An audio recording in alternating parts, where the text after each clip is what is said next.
70% of business broker tasks can be automated or augmented with agents.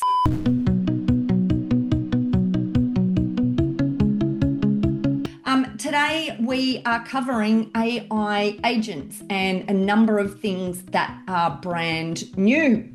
It's very exciting. This slide deck itself, I think I just said to you at the beginning, I have built almost entirely from AI. Now, a lot of it is my thoughts, talking to AI building the content and then building the slide deck itself.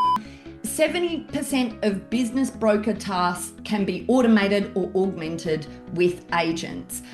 So I'll talk you through the different sorts of things that you can use. So we'll talk about chat agents, workflows, and then we're going to get into it in a bit more detail to make sure you understand. What is an agent? So we talked about what a chat bot is, but what is an agent and how is it different? Now that's the question that lots and lots of people came in for or into, and I'm going to give you a whole heap of examples, but essentially, high level, what is an agent? It is autonomous.